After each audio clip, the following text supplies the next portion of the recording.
Assalamualaikum warahmatullahi wabarakatuh. Selamat siang sahabat pembelajar. Apa kabarnya hari ini? Tetap semangat dan terus belajar. Nah, di video kali ini saya Dina Rizka Malia akan menjawab tugas belajar di luar kelas hari ke-28 mengenai Bimba AIWO interview. Jadi, ada kegiatan bermain baca-bacaan dan mengenai teori jam bandul. Nah, langsung saja pertanyaan mengenai kegiatan bermain baca-bacaan. Yang pertama, jelaskan apa yang dimaksud dengan kegiatan bermain baca-bacaan.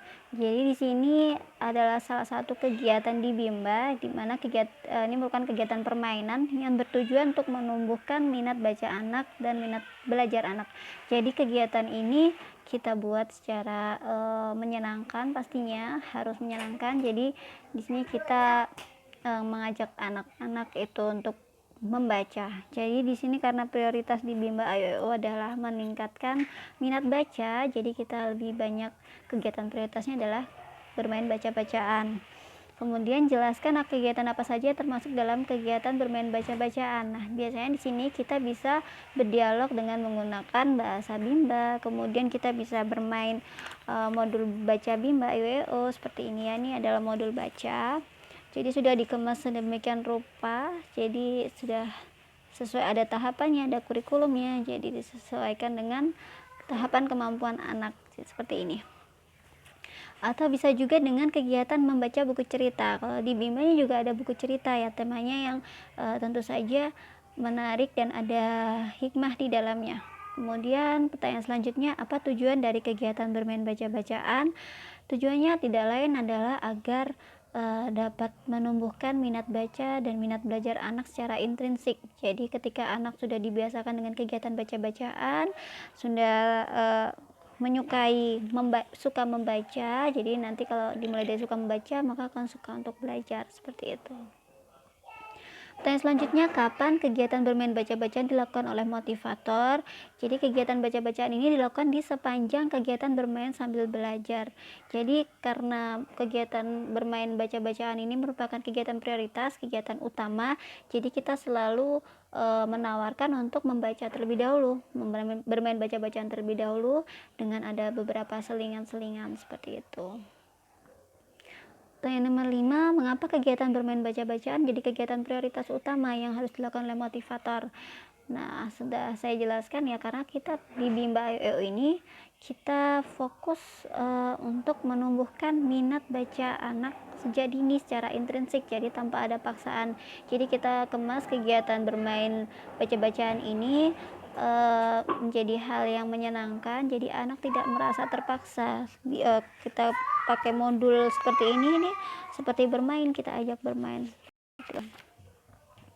Kemudian pertanyaan selanjutnya, apa yang harus dievaluasi oleh motivator ketika anak bermain baca-bacaan? Jadi di sini ada evaluasinya, ada dua, yaitu evaluasi afeksi anak. Jadi kita lihat bagaimana sikap anak, apakah dia sudah merasa senang, kemudian apakah dia semangat, kemudian apakah dia antusias dalam bermain baca-bacaan, seperti itu. Nah, evaluasi afeksi ini kita lakukan setiap saat, karena metode Bimba yang kita lakukan yang pertama adalah fun learning. Jadi kita wajib menyenangkan, jadi kita lihat apakah anak merasa senang apa enggak.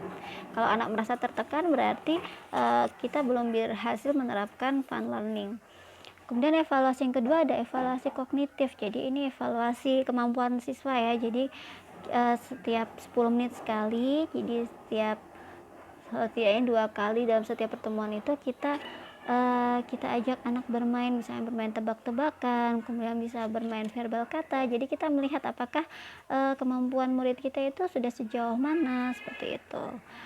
Pertanyaan yang selanjutnya, bagaimana cara menerapkan kegiatan bermain baca-bacaan bersama anak? Nah, jadi contohnya ini kita bisa pakai modul baca ya.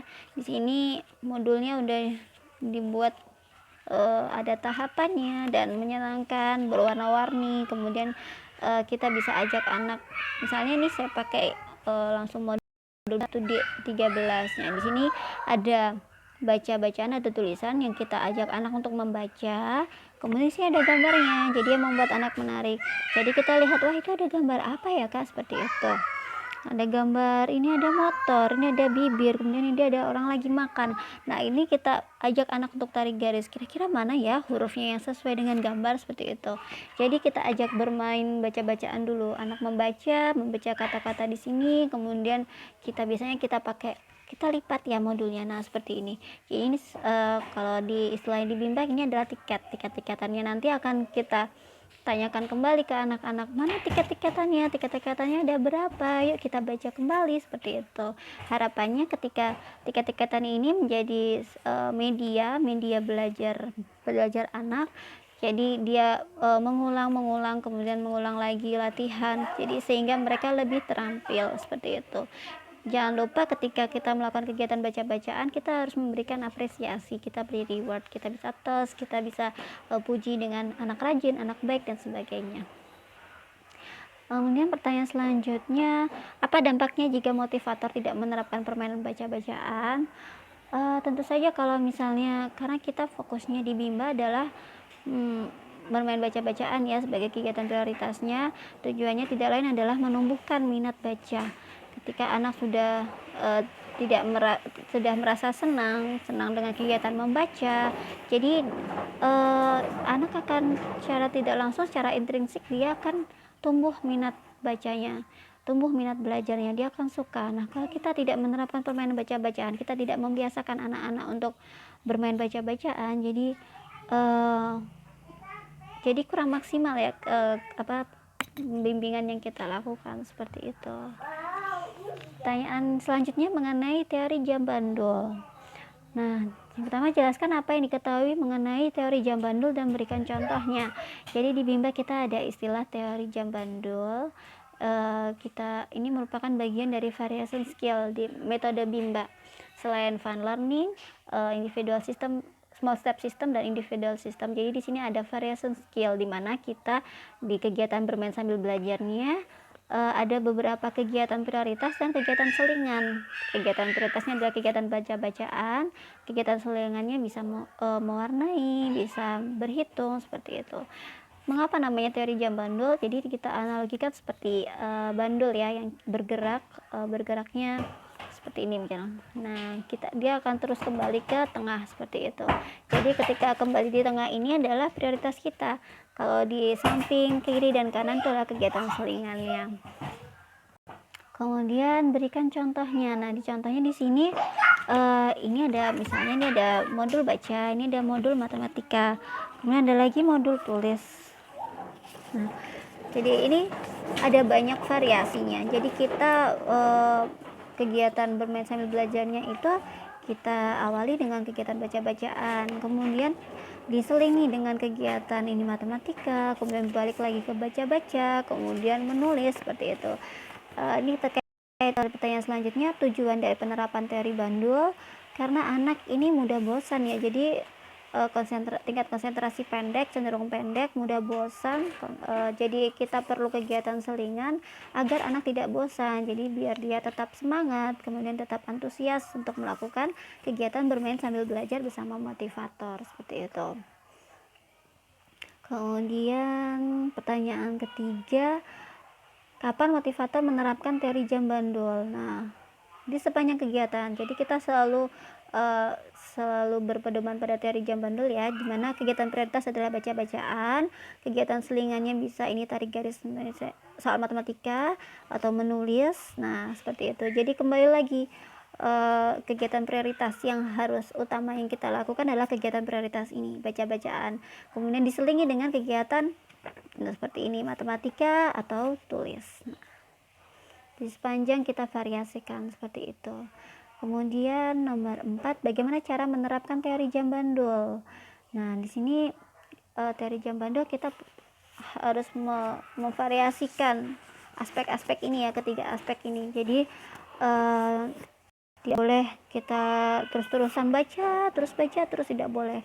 Jadi kita kasih selingan, habis membaca, menulis, kemudian balik lagi baca, kemudian matematika, seperti itu. Jadi tidak boleh dalam satu kegiatan yang memiliki aspek, kalau misalnya membaca ini merupakan aspek kognitif ya, kalau yang tulis ini psikomotorik, kalau Nah, kalau ini kan psikomotorik. Kemudian kalau berhitung itu juga kognitif, cuman kita fokusnya ke baca-bacaan. Nah, seperti itu. Kemudian caranya kita bisa ajak pertama baca-bacaan dulu, kemudian kita selingi lagi, kita variasikan, kemudian kita lihat apakah anak sudah merasa senang atau antusias, kita ajak bermain sambil belajar seperti itu. Pertanyaan selanjutnya, bagaimana jika motivator tidak menerapkan teori jam bandul? Misalnya kita fokus hanya ke baca-bacaan aja, ini terus modul baca terus yang kita berikan. Nah, ini anak akan bosan. Jadi karena anak itu kan bisa fokus ke satu hal itu sebentar ya, jadi kita kasih hal yang baru. Biasanya kalau kita di kelas itu ada ketika anak udah nggak mau lagi misalnya mengerjakan modul, oke, kita kasih selingan, seperti kita selingan bermain tebak-tebakan kata atau verbal kata yang kita nggak pakai modul. Jadi habis anak sudah kelihatan happy, kemudian kita kembalikan lagi, kita tarik lagi untuk bermain baca-bacaan seperti itu. Dampaknya kalau misalnya kita nggak menerapkan teori bandul, mesti anak lebih stres ya, jadi bosan, jadi tidak mau belajar lagi seperti itu, kan tidak menyenangkan ya, jadi tidak semangat lagi, sehingga untuk menumbuhkan minat bacanya dan minat belajarnya justru akan lebih susah lagi seperti itu. Pertanyaan terakhir, apa dampaknya jika motivator tidak menerapkan teori jam bandul? Nah, ini masih ada hubungannya pertanyaan sebelumnya ya. Jadi ketika kita tidak menerapkan teori bandul, tetap melulu yang ini modul baca aja yang kita berikan, kita ajak anak untuk membaca terus, anak-anak bosan, jadi dia sudah nggak mau lagi. Jadi kalau dia bosan, dia nggak suka sama motivatornya, mungkin dia nggak akan balik lagi di kelas kita seperti itu. Jadi kita harus benar-benar menjaga gimana anak murid itu senang dengan dengan kelas kita, kemudian dengan kegiatan bermain sambil belajar yang kita lakukan seperti itu. Demikian tugas video kali ini. Terima kasih. Wassalamualaikum warahmatullahi wabarakatuh.